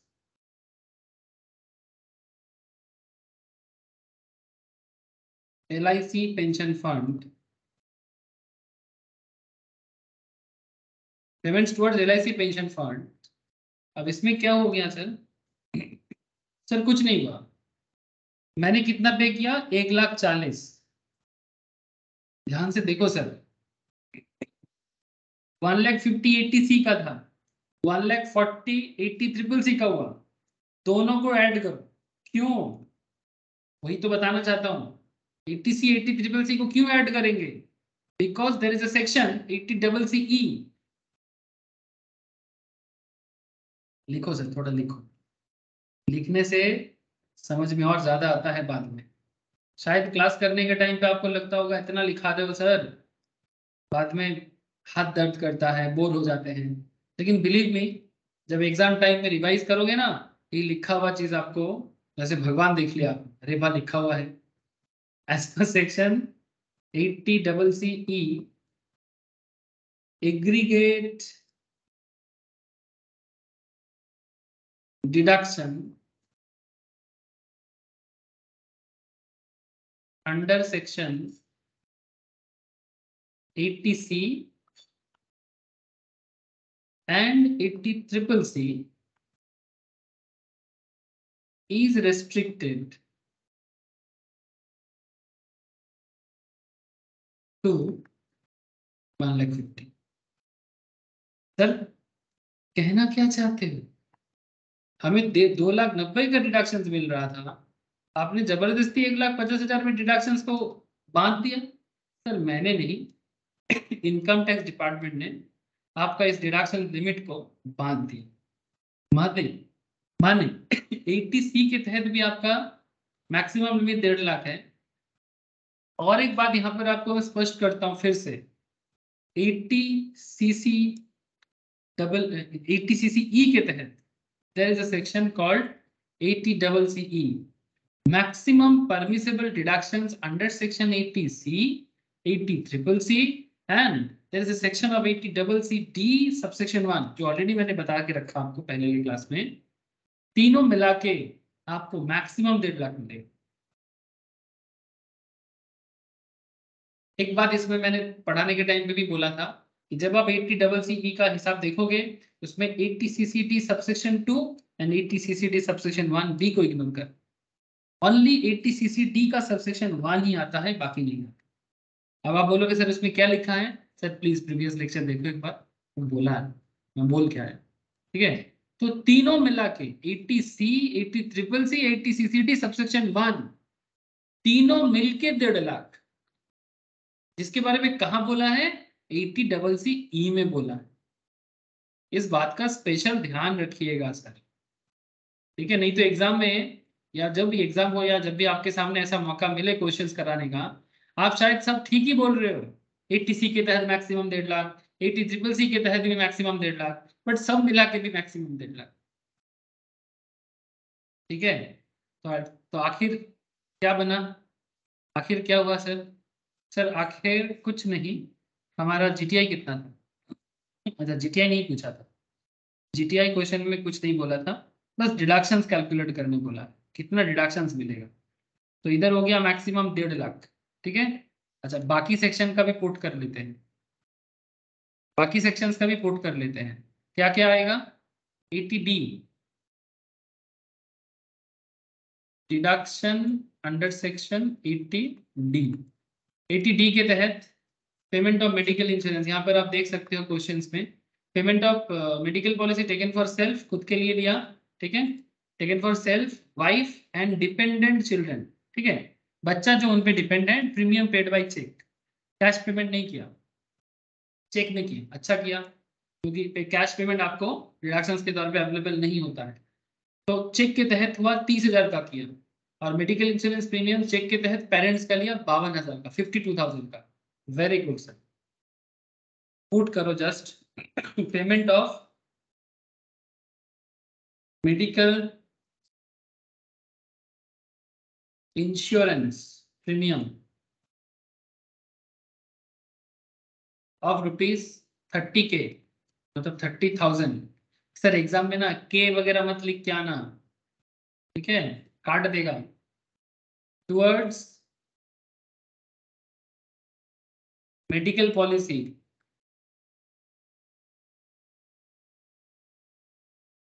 taken for self,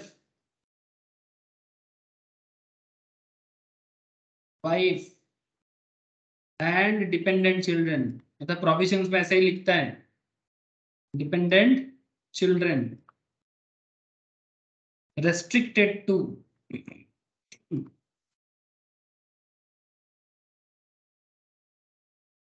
restricted to what, कितना मिलेगा, कौन बताएगा कितना मिलेगा? पेमेंट आपने किया 30,000, आपको मिलेगा कितना? 80D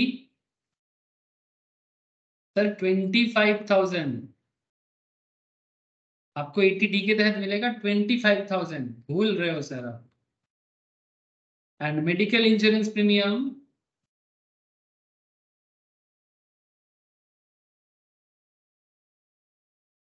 paid for ₹52,000 for parents, parents senior citizen है, सीनियर सिटीजन। तो सीनियर सिटीजन के लिए 80D का लिमिट है 50 का, आपने 52,000 का भरा, बट आपको लिमिट दे रहा है 50 का, तो 50,000 कुल मिला के आपका बन रहा है 25 इधर और 50 इधर, दोनों का ही ले लो 75, ठीक है। तो इधर 75 उधर 1.5 लाख, तो 75 और 1.5 लाख दोनों मिला के आपका eligible deduction under chapter 6A 2,25,000।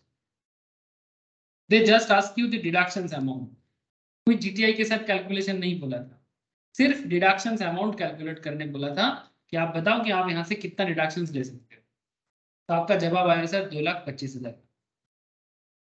बोलो बोलो सर, बोलो बोलो बोलो, सब समझ में आया कि नहीं?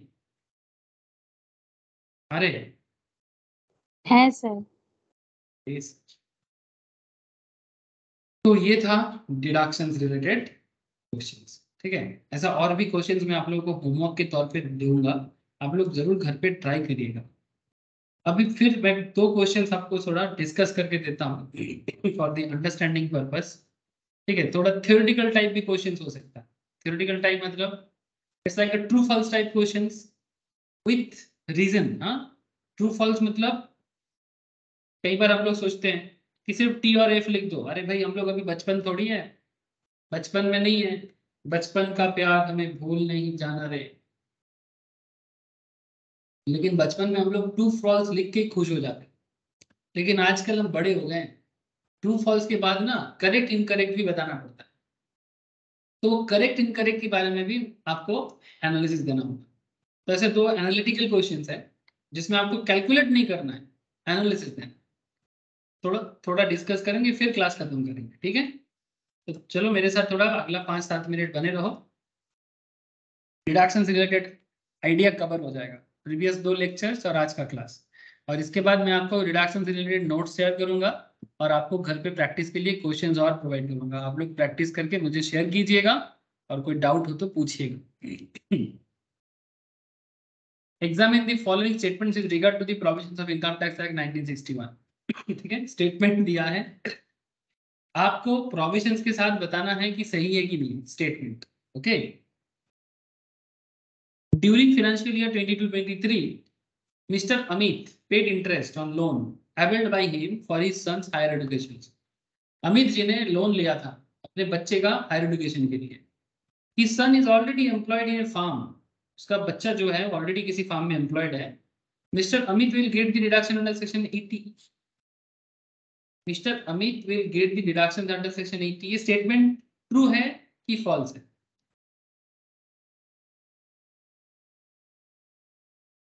बोलो सर, ये स्टेटमेंट ट्रू है कि फॉल्स है?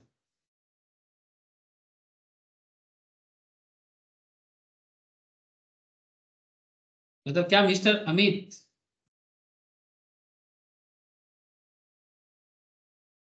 ये डिडक्शन ले सकता है? इसका जवाब आप लोग अगर पुराना क्लास किए हो तो वहीं पर आपको मिलेगा। द स्टेटमेंट इज करेक्ट, क्योंकि ऐसा कहीं पर भी लिखा नहीं था कि वो बच्चा काम नहीं कर सकता, ऐसा कुछ भी नहीं था। The deduction under section 80E available to an individual in respect of interest on loan taken for his higher education or for the higher education of his relative। खुद के लिए भी ले सकते हो, रिलेटिव के लिए ले सकते हो। जैसे यहाँ पर बाबा ने अपने बेटे के लिए लिया। For this purpose, relative means spouse, children of the individuals. Therefore, Mr. Amit will get the deduction under section 80E in respect of interest on loan availed by him for his son's higher education. तो अपने बच्चे के education के लिए जो लिया है तो उसका डिडक्शन वो ले सकता है। It is immaterial that his son is already employed in a farm or not. ये immaterial है, वो फार्म में एम्प्लॉयड हो या ना हो फर्क नहीं पड़ता। This should not affect Mr. Amit's eligibility for deduction under section 80. तब बच्चा फार्म में काम करता है, इसके साथ डिडक्शंस का कोई कनेक्शन नहीं था। इस तरह से पढ़ोगे ना, इसको कहते हैं एनालिटिकल आंसर्स और इसे कहते हैं एनालिटिकल क्वेश्चंस। मतलब आपको स्टेटमेंट देगा जिसका जवाब विथ आंसर्स प्रोविजंस के साथ देना है। इस तरह का क्वेश्चंस 2 तरह का हेल्प करता है। एक तो आपको चैप्टर एक बार रिवाइज करा देता है और दूसरा सबसे बड़ा हेल्प जो करता है एक्सप्लेनेशन जो आपको मिलता है ना, उसमें आपको सेटिस्फैक्शन लेवल भी मिलता है। Subscription to notified bonds of NABARD. आपने नाबार्ड, अच्छा नाबार्ड कौन है, कहां से आया नाबार्ड? सर सरकारी फाइनेंशियल इंस्टीट्यूशन से। क्या करता है sir? National agricultural board and rural development का काम करता है। एग्रीकल्चर एंड रूरल डेवलपमेंट में फाइनेंशियल डेवलपमेंट का काम करते हैं, लाइक लोन प्रोवाइड करते हैं, बदले में बिजनेस सेटअप करना, गवर्नमेंट की तरफ से लो इंटरेस्ट में सब्सिडी, मतलब सब्सिडाइज्ड इंटरेस्ट में लोन प्रोवाइड करना, ये सब काम करते हैं। तो नाबार्ड अगर बॉन्ड इशू करता है, बॉन्ड मतलब सर नाबार्ड का बड़ा अच्छा खेल है। क्या कॉन्सेप्ट चलता है बोलो तो फाइनेंशियल कंपनी का मार्केट में नाबार्ड का बॉन्ड मिलता है। बॉन्ड क्या है? नाबार्ड को चाहिए कैपिटल। नाबार्ड आपको कहता है कि आप नाबार्ड के बॉन्ड को खरीदो। आपको मतलब इन्वेस्टर को कहता है, मतलब हम आप कोई भी बन सकते हैं। आप नाबार्ड का इन्वेस्टर बन जाओ, नाबार्ड में पैसा दो, तो बेसिकली आप जो नाबार्ड को पैसा दोगे एज ए लोन दोगे, बदले में नाबार्ड आपको इंटरेस्ट प्रोवाइड करेगा। Say for example 9%, 8%, 7% as per the market rate, तो ये आपको इंटरेस्ट मिलेगा। तो आप वही आपको बोल रहे कि subscription to notified bond of NABARD, क्या ये आपको डिडक्शंस के लिए क्वालिफाई करता है under section 80C? Yes, sir. The statement is correct again. Under section 80C subsection 2, subscription to such bonds issued by NABARD as per the central government may notify in the official gazette would qualify for deduction under section 80C. याद रखे sir, हाँ 80C subsection 2 में नाबार्ड के bond में अगर आप पैसा डालते हो तो गवर्नमेंट आपको रिलैक्सेशन देती है, तो इनकम टैक्स बेनिफिट है इसमें। ठीक है सर, कहाँ पता चलता है ये सब बॉन्ड के बारे में?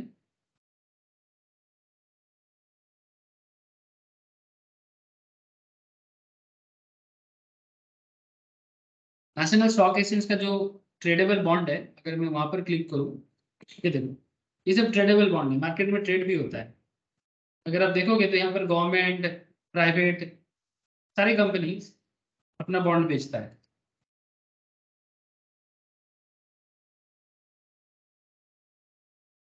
नाबार्ड का थोड़ा ढूंढना पड़ेगा, लेकिन यहाँ पर अगर आप देखोगे, ये देखो, एनटीपीसी, एनटीपीसी मतलब National Thermal Power Corporation, NHAI, National Highway Authority of India, ठीक है, ऐसे बहुत सारे हैं, IRFC, Indian Railway Finance Corporation, हार्डको, हाउसिंग अर्बन डेवलपमेंट कंपनी, ठीक है, देयर आर लॉट्स, बहुत सारे हैं। बॉन्ड कैसे देखो, बॉन्ड का क्या रेट है, कूपन रेट मतलब इंटरेस्ट, फेस वैल्यू मतलब 12.5%, लास्ट ट्रेडेड प्राइस इतना चल रहा है, मतलब 12.5, लेकिन करंटली मार्केट में 13.56 ट्रेड हो रहा है। वैल्यूएशन ज्यादा होता है तो ट्रेड वैल्यू बढ़ जाता है।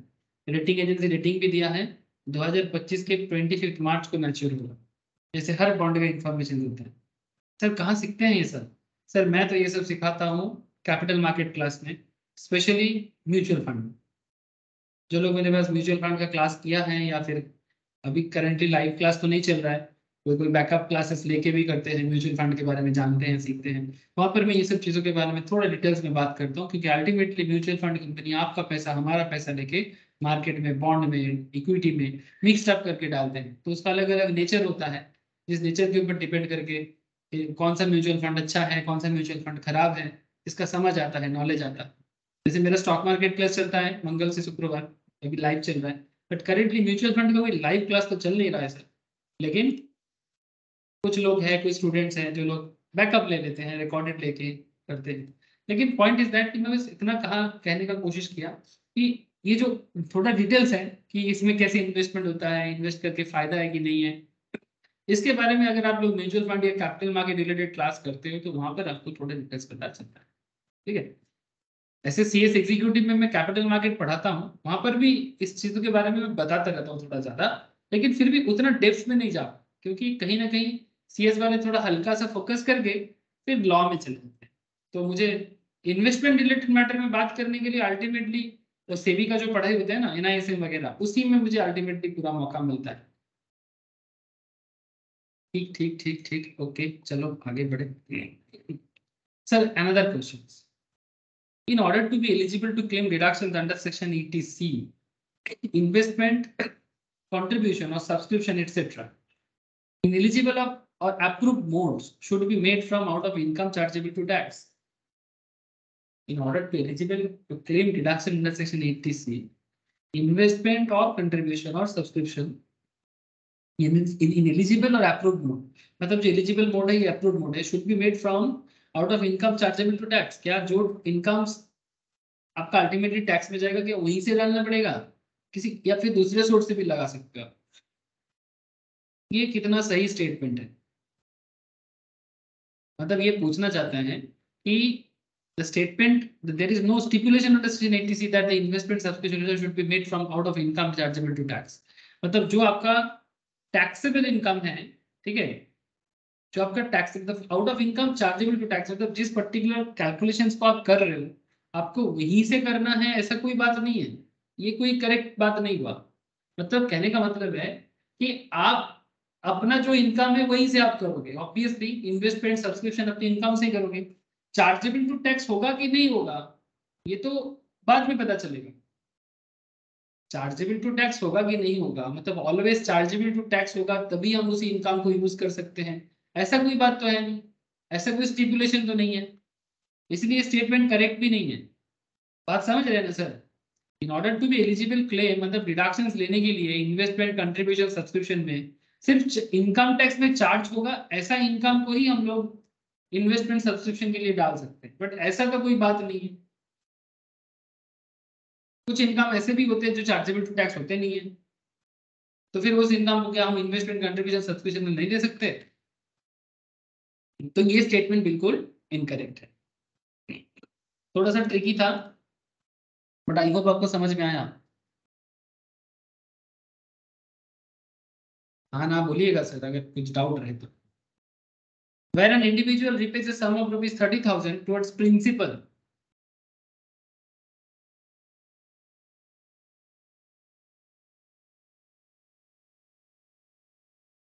Where an individual repays a sum of rupees 30,000 towards principal and 14,000 as interest in respect of loan taken from a bank for pursuing eligible higher studies. The deductions allowable under section 80E is 44,000. मतलब उसने loan के amount का repay किया, मतलब total जो loan है उसमें 30,000 है लोन के लिए, प्रिंसिपल के लिए, प्रिंसिपल अमाउंट है ये, और 40,000 है इंटरेस्ट का। तो यहाँ पर 80E के तहत क्या 30 + 40 44,000 डिडक्शन अवेलेबल होगा कि ओनली 40 होगा कि ओनली 30 होगा, क्या होगा सर? ओनली 40। ओनली 14, 44 नहीं होगा ना 80E के तहत। Deductions under 80 in respect of interest paid on education loan. Very good, Subodhit. Hence the deductions will be limited to 14,000. 44 पे deductions available नहीं होगा, principal payment पे deductions नहीं मिलता है, interest amount पे deductions मिलता है, because interest is your actual खर्चा। याद रखिए सर बात को। Mrs Sheela, widow of Mr. Satish, who was an employee of Messrs. XYZ Limited, 7 lakh का उनको पेंशन मिला है 1 May 2022 को, being amount standing to the credit of Mr. Satish in his NPS account। अच्छा, NPS account में, National Pension Scheme account में, in respect of which deductions has been allowed under section 80CCD to Mr. Satish in the earlier previous year. Such amount received by her as a nominee on closure of the account is deemed to be her income of assessment year 23-24. Mrs Sheela Mr Satish का widow है, मतलब सतीश जी का देहांत होने के बाद उनके NPS account में जो अमाउंट पड़ा हुआ है, जिसका डिडक्शन उनको 80CCD के तहत प्रीवियस ईयर में मिल चुका है, अब अगर नॉमिनी होने के नाते कौन है नॉमिनी? शीला जी, वो क्लोज करना चाहते हैं एनपीएस अकाउंट को, तो क्या ये इनकम 23-24 पे उनके हाथ में टैक्सेबल होगा? हाँ सर। बात समझ में आया सर? तो ये स्टेटमेंट भी करेक्ट नहीं है। कहाँ बोला है? The provision to section 80CC subsection 3 provides that the amount received by the nominee on closure of NPS account on the date of the assessee shall not be deemed to be the income of the nominee. Hence, the amount received by Mrs. Sheila would not be deemed to be her income of assessment year 23-24. Very interesting and important points. Okay. अब इसमें और एक interesting बात है। Mr. Vishal, central government employee, contributed 50,000 towards tier 2 account of NPS. The same will be eligible for deduction under section 80CCD.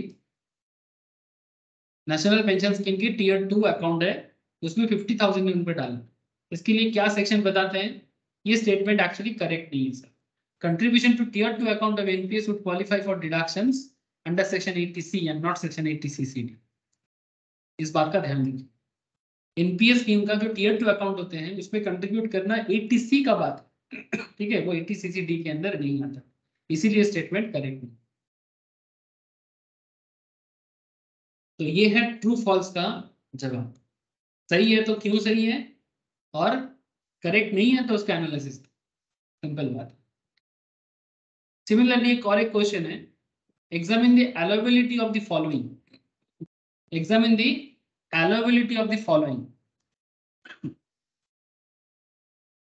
Rajan has to pay to the hospital for treatment 62,000 and spend nothing for life insurance or for maintenance of dependent disabled. Rajan hospital में treatment के लिए 62,000 खर्चा किया और कुछ भी LIC insurance के लिए स्पेंड नहीं किया और डिपेंडेंट डिसेबल्ड के लिए भी कोई मेंटेनेंस का खर्चा पे नहीं किया। क्या ये डिडक्शंस अवेलेबल होगा? That is the question. Raja या रेसिडेंट इंडिया, चलो देख लेते हैं राजन का क्या होगा, फिर राजा में आते हैं, फिर रजन में, फिर इस तरह से क्वेश्चन को कंप्लीट करते हैं। सर पहला बात, यहाँ पर 2 सेक्शंस का कॉन्सेप्ट आता है, एक 80D दिमाग में आता है, 80DD और एक 80U। लेकिन 80U तो जब इंडिविजुअल अपने लिए करे, लेकिन जब कोई और किसी के लिए करे तो क्या है, तो तब 80DD आता है। ये मैं ऑलरेडी डिस्कस कर चुका हूं। तो deductions of 75,000 under section 80DD is allowed irrespective of the amount of expenditure incurred or paid by the assessee. If the expenditure is incurred in respect of a dependent with severe disability, then deduction is बनता है 1,25,000 तक का, 1,25,000 तक का। Point to be noted, my lord। क्या note करना है? ये नोट करना है कि ये 80DD का केस है, जब कोई रिलेटिव अपने डिपेंडेंट डिसेबल्ड के लिए, अपने रिलेटिव के लिए मतलब अपने स्पाउस, अपने चिल्ड्रन, डिपेंडेंट भाई बहन, इनके लिए, माता पिता, ये सब भी मैंने बोल के आया आपको। डिडक्शंस मतलब रिलेटिव क्या होता है, खर्चा क्या 62 डिसेबल्ड पर्सन के लिए जितना भी खर्चा कर लो, इनकम टैक्स डिपार्टमेंट 80DD के तहत 80U अपने लिए जो करे, 80U जो खुद के लिए करता है, और 80DD जो किसी और के लिए करता है जो रिलेटिव है। ठीक है, तो रिलेटिव के लिए अगर आप 62,000 भी खर्चा करते हो, अगर डिसेबिलिटी का सिनारियो नॉर्मल 80% से बिलो है तो 75,000 तक डिडक्शन ले लेना flat, irrespective of the amount of expenditure incurred. और अगर डिसेबिलिटी का अमाउंट 80% से ज्यादा है तो 1,25,000 का 80DD के तहत आपको मिलेगा। क्लियर ना सर? बात समझ में आ रहा है ना? ये सब बहुत पॉपुलर कॉन्सेप्ट है। किरे बोझा कैसे? अनुष्का, स्नेहा, हाँ सर। शुभजीत, राजा कौन? Resident Indian has paid nothing for treatment in the previous year and deposited 25,000 with LIC for maintenance of dependent disabled। LIC में 25,000 डिपॉजिट किया, ट्रीटमेंट के लिए कुछ भी खर्चा नहीं किया, लेकिन LIC में मेंटेनेंस के लिए, डिपेंडेंट डिसेबल्ड के लिए खर्चा किया, मतलब मेंटेन किया। तो क्या राजा को क्या डिडक्शन मिलेगा? सॉरी, रजन, यहाँ पर एसएसी का नाम क्या है? राजन। The Rajan has deposited 25,000 for maintenance of dependent disabled. लेकिन SSC is however eligible to claim 75,000 since the deductions of 75,000 is allowed irrespective of the amount deposited. Irrespective of the amount मतलब कुछ भी amount आप deposit करो with LIC फर्क नहीं पड़ता, फिर भी 75 लेके जाओ, और 1,25,000 अगर सीवियर है। क्या दयालु है सरकार हमारा, आहा। समझ रहे सर आप लोग? दयालु सरकार है इसीलिए दे रहे हैं। सर ऐसा क्यों बोल रहे? सर ट्राई टू अंडरस्टैंड, ये दयालु भाव के कारण ही होता है। काइंडनेस, ओके, काइंडनेस ये जो कॉन्सेप्ट है वही है। सर आप लोग, हम लोग यहाँ पर एक छोटा सा बात करेंगे, ये हम लोग बोलते हैं ना धर्म, है ना, धर्म रिलेटेड बातें करने से सेंसिटिविटी आ जाता है। क्या आप लोगों को पता है धर्म होता क्या है? मतलब हम लोग नॉर्मली आम आदमी ऐसे सोचते हैं कि हिंदू धर्म, इस्लाम धर्म, क्रिश्चियन धर्म। क्या धर्म का मतलब किसी धर्म का नाम है? धर्म का आधार क्या है? What is the base of religion? पता है आप लोगों को? ऐसे रिलीजन एंड धर्म में फर्क है। एग्जैक्टली धर्म का इंग्लिश रिलीजन नहीं है, ठीक है, धर्म का मतलब और ही होते हैं, लेकिन फिर भी प्रैक्टिस में आजकल रिलीजन और धर्म को हम लोग सिमिलर मानते हैं। चलो that's a different part, but just I want to ask कि आपको पता है धर्म का बेस क्या है या रिलीजन का बेस क्या है? What is the base of religion? Kindness और कंपैशन, ये धर्म होता है। जिस धर्म के बेस पे करुणा नहीं है, कंपैशन नहीं है, काइंडनेस नहीं है, वो धर्म धर्म हो ही नहीं सकता, चाहे कितना भी बड़ा नाम लगा दो। That is the point. मतलब धर्म का आधार ही होता है करुणा। अच्छा, करुणा का मतलब क्या? इतना दया भाव हो कि कोई मुझे मारे तो भी मैं मार खाऊं? अरे ऐसा बात नहीं है। करुणा मतलब जिस पे करुणा होना चाहिए उस पे करुणा करो, जिस पे दया होना चाहिए उस पे दया करो, जो आपको मारने हैं उस पे थोड़ी दया करना चाहिए। ठीक है, सो ट्राई टू अंडरस्टैंड। जब कोई आपको जबरदस्ती मारने है तो आप भी मारो, है ना, उस पे दया थोड़ी दिखाते हैं। अच्छा चलो, that's a different part, but I hope you understand कि सरकार ऐसा क्यों दे रहा, क्योंकि इसका धर्म है कि जो बेसिकली काइंडनेस का अधिकारी है उनको काइंडनेस दिखाए, जैसे पाकिस्तान गवर्नमेंट करेंटली दया दिखाना चाहता है पर दिखा नहीं पा रहे। क्यों? क्योंकि उनका जो ट्रेजरी है उनका साथ नहीं दे रहा है। सेक्शन 80 अच्छा ये वाला कौन सा क्वेश्चन का पार्ट है? पहले क्वेश्चन तो देख ले, फिर एनालिसिस देख लेते हैं। Last 2 point. राजन 20,000 इनकट किया for treatment and 25,000 was deposited with LIC for maintenance of dependent disabled. Treatment के लिए 20,000 का खर्चा किया और 25,000 डिपेंडेंट डिसेबल्ड के लिए LIC में खर्चा किया। Again section 80 allows deduction of 75,000 irrespective of the actual amount spent on maintenance of dependent disabled or actual amount deposited to LIC. Therefore, the deductions will be 75,000 even though the total amount incurred or deposited in only 45,000. अगर severe हो तो 1,25,000। Sir एक ही बात घूम फिर के आ रहा है। हाँ सर, एग्जाम में आपको कुछ भी पॉइंट उठा के सवाल कर सकता है, फिर आप बोलोगे पता नहीं इस पॉइंट पे तो कुछ पढ़े नहीं थे, इसीलिए थोड़ा बोल दिए sir. Payment of 50,000 by cheque to an electoral trust by an Indian company. एक इंडियन कंपनी ने इलेक्टोरल ट्रस्ट, मतलब जो लोग इलेक्शन को चलाते हैं, हमारे पॉलिटिकल सिनेरियो को जो मैनेज करते हैं, वोट कराते हैं, उनको 50,000 का पेमेंट किया इंडियन कंपनी ने। इनके लिए कौन सा सेक्शन लागू होता है बोलो तो? 80 GGB। नॉर्मल के लिए 80 G आता है, इनके लिए 80 GGB आता है, याद रखे सर। तो amount paid by an Indian company to electoral trust is eligible for deduction under section 80 GGB from GTI since such payment is made otherwise than by of cash. Cheque में किया है इसलिए।